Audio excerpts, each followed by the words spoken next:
क्या आप सिविल जज, सेशन जज, एडिशनल डिस्ट्रिक्ट जज बनना चाहते हैं? तो dkdubey.com ऐप जरूर डाउनलोड करें प्ले स्टोर से। हमारी ऐप के स्टोर सेक्शन में आपको मिलेंगे हिंदी, इंग्लिश, मिक्स लैंग्वेज के courses for all judiciary exams. In courses की बाकी डिटेल्स एंड ऑफर्स डिटेल में जानने के लिए अभी डाउनलोड करें हमारा ऐप, जिसका लिंक आपको डिस्क्रिप्शन में दिया गया है। Don't wait, download now. नमस्ते, सदावत्सले मातृभूमि।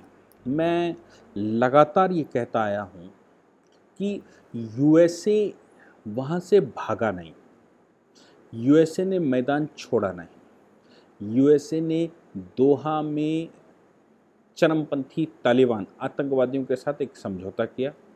उस समझौते के तहत केवल यूएसए ने नहीं, सभी क्रिश्चियन कंट्री उसमें शामिल थे, नाटो उसमें शामिल था। टर्की को मुझे नहीं लगता कि टर्की को वो अवसर दिया गया होगा या टर्की के संज्ञान में बात गई होगी। इन्होंने वहाँ अफ़गानिस्तान के अंदर, और हो सकता है टर्की को संज्ञान में हो तो टर्की तो वैसे ही इस्लामिक शासन संसार पर लाना चाहता है, तो टर्की अंत तक सबसे ज़्यादा टर्की ही रहा, अमेरिका पहले चला गया था। तो सवाल यहाँ पर मेरे सामने ये है कि अमेरिका ने जगह छोड़ी थी, भागा है अमेरिका, या फिर अमेरिका तालिबान को सौंप कर आया है। तालिबान, स्ट्रॉन्ग तालिबान उसके पक्ष में है और उसको उसने अवसर दिया है। मेरा मानना है कि strong Afghanistan, strong Taliban, strong आतंकवाद अमेरिका के पक्ष में है, क्योंकि जैसे ही तालिबान अगर सुदृढ़ हो जाता है तो वो परेशान करेगा रशिया को, वो परेशान करेगा ईरान को, वो परेशान करेगा पाकिस्तान को, वो परेशान करेगा हिंदुस्तान को, वो पाकिस्तान करेगा शिनजियांग यानी कि चीन को। और ये सभी को परेशान करने से क्रिश्चियन कंट्रियों को आनंद आने वाला है, अमेरिका को आनंद आने वाला है। एटलीस्ट जो यहाँ से एक शक्ति पनप रही है, बढ़ रही है, चाहे वो चीन के रूप में हो, चाहे वो रशिया के रूप में हो, या फिर ईरान उनका परमानेंट दुश्मन है, उनको ईरान का तेल चाहिए, पाकिस्तान उनके लिए कोई वैल्यू रखता नहीं है, और हिंदुस्तान भी उभरती अर्थव्यवस्था है, उभरता विश्व का नया परिवेश है। जैसा प्रधानमंत्री कहते हैं, हर छठा व्यक्ति हिंदुस्तानी है, इसलिए हमको इग्नोर नहीं कर सकते संसार में। यानी कि आप कोई भी काम करते हैं तो उससे हर छठा व्यक्ति प्रभावित होता है, वो भारतीय होता है, ये वो कहते आए हैं। तो जीडीपी भी मोदी वगैरह कह रहा था कि अगर कोरोना ना आया होता तो 18% रहती, कोई कहता था 20%, कोई कहता 22% रहती, रिफॉर्म जिस तरह से भारत में हुए। तो फिर इन सभी को परेशान करने के लिए तालिबान वहाँ पर छोड़ा गया।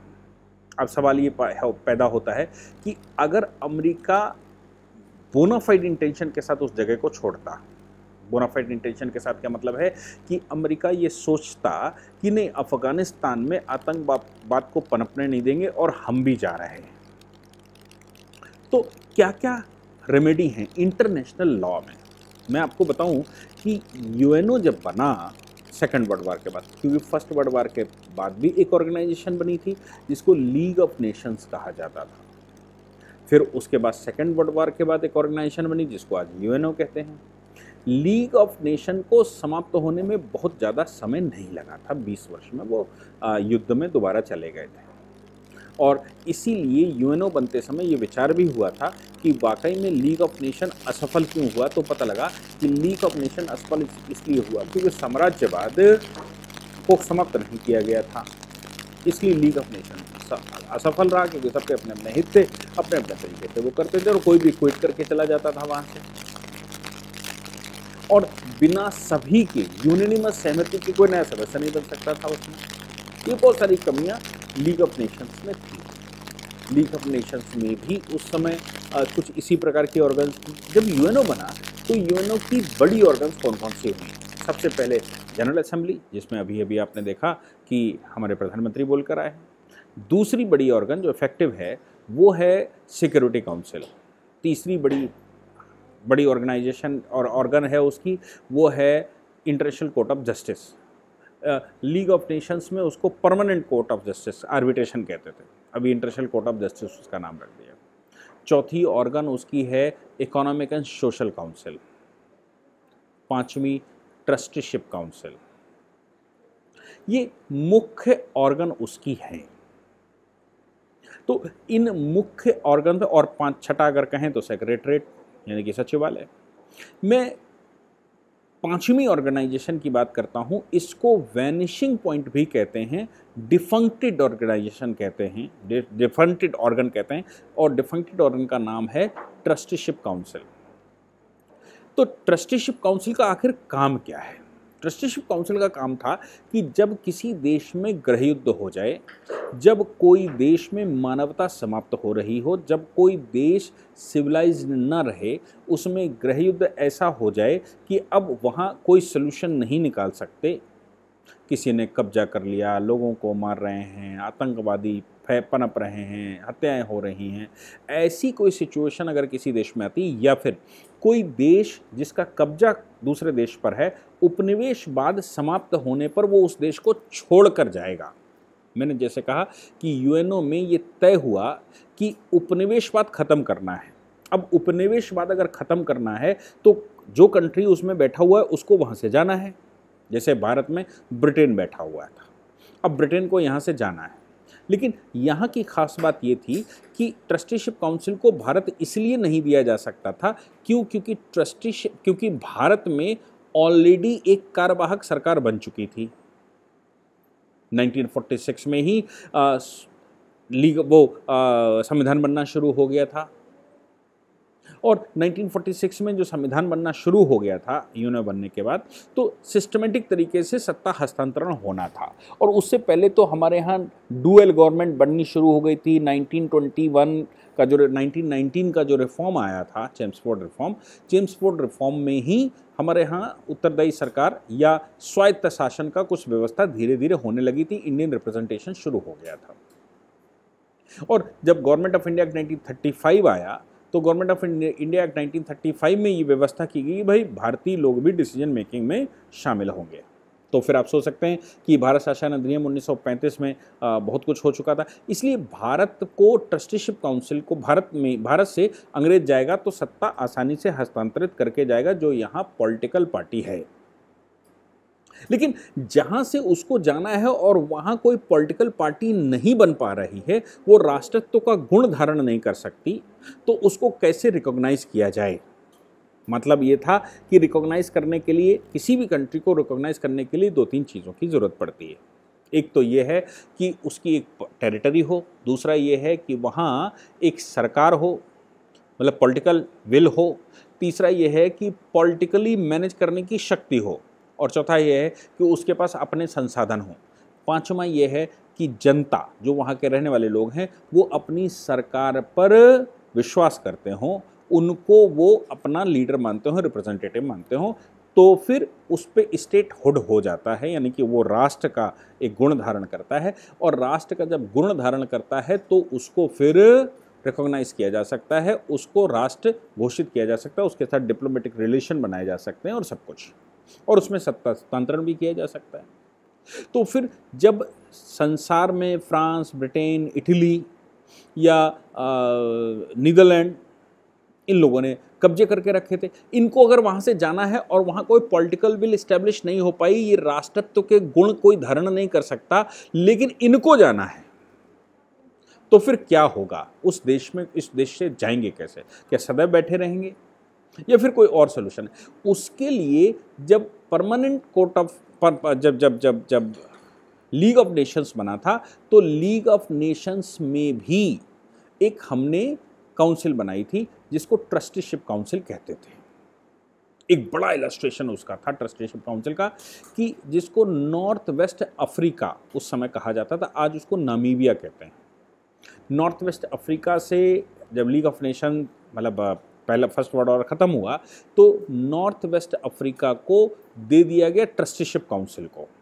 और ट्रस्टीशिप काउंसिल की खास बात ये होती थी कि ये जो 5 परमानेंट मेंबर हैं, ये तो उसके स्वतः मेंबर होते हैं, और कोई पड़ोसी देश जो वहाँ का एडमिनिस्ट्रेशन संभाल सकता है उसको एडमिनिस्ट्रेशन दे दिया जाता है, और बाकी के लोगों को रिप्रेजेंटेटिव, बाकी के लोगों को चुनकर बनाया जाता है। ऐसे एक ट्रस्टीशिप काउंसिल बना दी जाती। एडमिनिस्ट्रेशन किसी पड़ोसी देश को दे दिया जाता है, लेकिन इन ऑब्जर्वेशन और मॉनिटरिंग ऑफ ट्रस्टीशिप काउंसिल होता है।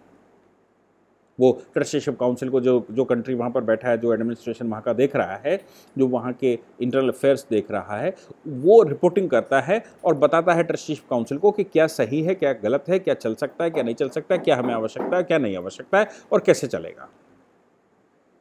अब नॉर्थ वेस्ट अफ्रीका को साउथ अफ्रीका वहाँ एडमिनिस्ट्रेटर बना दिया गया था, आज का साउथ अफ्रीका, और नॉर्थ वेस्ट अफ्रीका उसका नाम हुआ करता था कंट्री का। जब सेकेंड वर्ल्ड वॉर हुआ तो सेकेंड वर्ल्ड वॉर के बाद उसकी स्थिति वैसी रही। तो सेकेंड वर्ल्ड वॉर के बाद नई ट्रस्टीशिप काउंसिल जो बनी उसमें ये क्लेम किया गया कि भाई आप अब साउथ वेस्ट अफ्रीका की अपनी सरकार, लंबा समय हो गया, 20 साल 22 साल हो गए, अब आप उसको अपनी सरकार बनाने दीजिए, वो लोग अपनी सरकार बनाए, आप उससे हट जाइए। साउथ अफ्रीका ने उससे हटने से मना कर दिया। साउथ अफ्रीका ने कहा कि नहीं भाई, हम यहाँ पर बैठे हुए हैं, और तब की बात छोड़ दी है, वो लीग ऑफ नेशन की ट्रस्टीशिप काउंसिल ने हमें काम दिया था, लेकिन अब तो हम वहाँ 20 साल से बैठे हुए हैं और अब लीग ऑफ नेशन बचा नहीं है, इसलिए अब मेरा कब्जा यहाँ पर होना चाहिए और हम इसको खाली नहीं करते। मामला इंटरनेशनल कोर्ट ऑफ जस्टिस गया था, साउथ अफ्रीका वर्सेस नामीबिया, और इंटरनेशनल कोर्ट ऑफ जस्टिस ने ये निर्णय दिया, कहा कि जो नई ट्रस्टीशिप काउंसिल है यूएनओ की, वो लीग ऑफ नेशन की ही ट्रस्टीशिप काउंसिल है और ये सक्सेसर के रूप में यूएनओ, लीग ऑफ नेशंस का सक्सेसर चूंकि यूएनओ है, इसलिए लीग ऑफ नेशन की ट्रस्टीशिप काउंसिल का सक्सेसर भी लीग ऑफ ये यूएनओ का ट्रस्टीशिप काउंसिल है, इसलिए यूएनओ की ट्रस्टीशिप काउंसिल उसका सक्सेशन करेगी। अब अगर यूएनओ की जो ट्रस्टीशिप काउंसिल बनी है वो सक्सेसर है, तो फिर वो ट्रस्टीशिप काउंसिल साउथ अफ्रीका के ऊपर भी कमांड करेगी, और साउथ वेस्ट अफ्रीका में उसकी जिम्मेवारी बनती है कि वहाँ पॉलिटिकल अथॉरिटी इस्टेब्लिश करे, और पॉलिटिकल अथॉरिटी इस्टेब्लिश करने के बाद वहाँ सरकार बनाए, और सरकार बनाकर चली आए और उसको एक इंडिपेंडेंट देश घोषित कर दिया जाए, वो सॉवरेन कंट्री होगा। ये उन्होंने कह दिया। तो अब जब इंटरनेशनल कोर्ट ऑफ जस्टिस ने ये कह दिया तो भी साउथ अफ्रीका ने बात नहीं मानी थी। तब सिक्योरिटी काउंसिल को कहना पड़ा कि अगर आप नहीं जाते तो हम फिर ये फोर्सेस, पीस कीपिंग फोर्सेस वहाँ पर भेजेंगे और पीस कीपिंग फोर्सेस फिर आपको खाली करवाएंगे। तब साउथ अफ्रीका ने नॉर्थ वेस्ट अफ्रीका को खाली किया था, जिसको नया कंट्री जो बना उसने अपना नाम नामीबिया रखा, उसने अफ्रीका शब्द हटा दिया अपने पास, नामीबिया नया कंट्री बना। तो आप सोच सकते हैं कि अफगानिस्तान में अगर अमेरिका वहां से जा रहा है और जाते समय उसको लगता है कि अफगानिस्तान में गृह युद्ध हो जाएगा, जैसा हो गया है, जो नॉर्दर्न अलायंसेस वर्सेस ये, महिला वर्सेस ये, बहुत कुछ हम रोज वहां पर देख ही रहे हैं कि क्या चल रहा है। तो जो सिचुएशन है अफगानिस्तान की, इस सिचुएशन में अगर वेस्टर्न कंट्री चाहते, अगर अमेरिका चाहता, तो इसको जो बाइडेन जो कह रहे हैं कि भाई अब वो हम परमानेंट थोड़ी ना बने रहेंगे, आपको संभालना है, आप संभालिए, आप नहीं संभाल पा रहे, आपकी अक्षमता है, आपकी सक्षमता नहीं है, अभी दुनिया भर के स्टेटमेंट उन्होंने दे डाले कि आप नकारा हो, ये बता डाला। ठीक, तो नकारा आप हैं ये आप बताने के बजाय क्या कहना था हम अब अफगानिस्तान को ट्रस्टीशिप काउंसिल को सौंपते हैं। ट्रस्टीशिप काउंसिल की एक बैठक बुलाते, सिक्योरिटी काउंसिल की एक बैठक बुलाते, ट्रस्टीशिप काउंसिल में एक दायित्व वाला कंट्री बताते, चाहे रशिया को देते या ईरान को देते, भारत को देते, चीन को देते, या पाकिस्तान को ही दे देते कि भाई पाकिस्तान में कुछ भी हो, उनकी इकोनॉमिक हालत बहुत ख़राब है लेकिन इस्टेब्लिश गवर्नमेंट तो है। तो पाकिस्तान जो इस्टेब्लिश गवर्नमेंट है वो अफगानिस्तान में एडमिनिस्ट्रेटर की तरह काम करेगी, वो एडमिनिस्ट्रेशन अफगानिस्तान का देखेगी, ये कर सकते थे। और ट्रस्टीशिप काउंसिल बाकी का मैनेजमेंट देखेगी। पाकिस्तान जो भी वहाँ पर कर रहा है, जब तक वहाँ अपनी पॉलिटिकल अथॉरिटी क्रिएट नहीं हो जाती, जब तक वहाँ उत्तरदायी सरकार नहीं बन जाती डेमोक्रेटिक तरीके से, तब तक पाकिस्तान उसका एडमिनिस्ट्रेटर रहेगा, या कोई भी कंट्री, भारत को कह सकते थे, भारत उसका एडमिनिस्ट्रेटर रहेगा। क्योंकि अफगानिस्तान की सबसे अच्छी सिचुएशन अगर इन 4-5 देशों में कोई जानता है तो लंबे समय तक रशिया उस पर बैठा रहा, ईरान भी उस पर क्लेम करता है, और पाकिस्तान तो लगातार उसके अंदर ही घुसा हुआ है। हिंदुस्तान का चूंकि वो ओरिजिनल पार्ट हमारा था गांधार, इसलिए हिंदुस्तान भी उसके बारे में अच्छा जानता है। चरमपंथ से हम लड़ते भी हजार वर्ष से आ रहे हैं, आतंकवाद से हम 1000 वर्ष से लड़ते आ रहे हैं, इस्लामिक आतंकवाद से हम 1000 वर्ष से लड़ रहे हैं। तो इन सभी परिस्थितियों में भारत एक बेस्ट इलस्ट्रेशन हो सकता था। क्यों? क्योंकि रशिया से आपकी ठनती है, ईरान आपको फूटी आंख रास नहीं आता, चाइना आपको रास नहीं आएगा क्योंकि कम्युनिस्ट है, पाकिस्तान आपको लगता है कि ये ठग है, तो हिंदुस्तान एक रिलायबल कंट्री था। ट्रस्टीशिप काउंसिल बनाते, हिंदुस्तान को उसका एडमिनिस्ट्रेशन देते, हिंदुस्तान उसमें अपनी फौजें लगाता, एडमिनिस्ट्रेशन देखता, और उनसे लेना एक ना देना दो के नाते वहाँ पर एक उत्तरदायी सरकार बनाकर, स्ट्रॉन्ग उत्तरदायी सरकार बनाकर वहाँ से वो चला आता और वो सरकार वहाँ चलने लगती। धीरे धीरे 10, 12, 15 साल लगते। नाटो देशाएं, जो संसार की नाटो सेनाएं हैं या पीस कीपिंग फोर्सेस हैं, वो वहाँ पर डाल दी जाती ताकि ये सब बढ़े ना। संसार के कितने कंट्रियों में पीस कीपिंग फोर्सेस जाती हैं? हाँ, हमारे तो विशेष योगदान है पीस कीपिंग फोर्सेस में, लगभग 30% फौजें हम देते हैं। हम भी इसलिए देते हैं क्योंकि हमको प्रॉफिट भी होता है और हम वर्ल्ड में कुछ कर भी पाते हैं, हमारे सैनिक एंगेज भी रहते हैं। प्रॉफिट होने का मतलब जो सैनिक यहाँ पर काम करता है देश में, उसका कई गुना, अगर उसकी पीस कीपिंग फोर्स में उसका अपॉइंटमेंट होता है, उसको भेजा जाता है विदेश में, तो उसको कई गुना उसका ऊपर का खर्चा दिया जाता है। तो हमारे कई काम, और जब हम चाहें तब उनको वापस बुला सकते हैं। तो आप सोचते कि पीस कीपिंग फोर्सेस आपको अफगानिस्तान में डाल देनी थी, आप कॉन्गो शांगो पता नहीं कहाँ कहाँ LTT यानी कि जाफना में डाले हुए हैं ना पीस कीपिंग फोर्सेस, वहाँ भी आप पीस कीपिंग फोर्सेस डाल सकते थे। दूसरा, वहाँ पर किसी एडमिनिस्ट्रेटर कंट्री को बैठा सकते थे, और नहीं तो ट्रस्टीशिप काउंसिल सामूहिक रूप से कोई निर्णय लेती और निर्णय लेकर अफगानिस्तान में सिस्टमेटिक सरकार बनती। ये जो मारकाट वहाँ पर चल रही है, ह्यूमन राइट के वायलेशन वहाँ पर चल रहे हैं, ह्यूमन राइट के वायलेशन तो मैं नहीं कह सकता, क्योंकि वहाँ जब आदमी मार देते हैं तो काहे का ह्यूमन और काहे का ह्यूमन राइट। जब आदमी नहीं है, जब ह्यूमन ही नहीं है, जब ह्यूमन को ह्यूमन नहीं मानते, महिलाओं को ह्यूमन नहीं मानते, तो फिर वो किसके ह्यूमन राइट की बात करेंगे। लेकिन जैसे मैंने कहा कि है तो है, मामला तो है। इसलिए ये जो अफगानिस्तान की सिचुएशन है, इसमें मुझे पूरा डाउट लगता है कि नाटो देश यानी कि क्रिश्चियन देश, अमेरिका वो भी क्रिश्चियन देश है, ये सब मिलकर तालिबान को इस्टेब्लिश करना चाहते हैं, और तालिबान सशक्त समृद्ध तालिबान, सशक्त समृद्ध आतंकवादी तालिबान इनके पक्ष में है, क्योंकि परेशान इन्होंने इन 5-6 कंट्रियों को करना है जिनसे क्रिश्चियन वर्ल्ड को समस्या या तो है या भविष्य में हो सकती है। मैंने आपको बताने की कोशिश की कि क्या सोल्यूशन होते और क्या निकाले गए। जय हिंद, जय भारत, वंदे मातरम।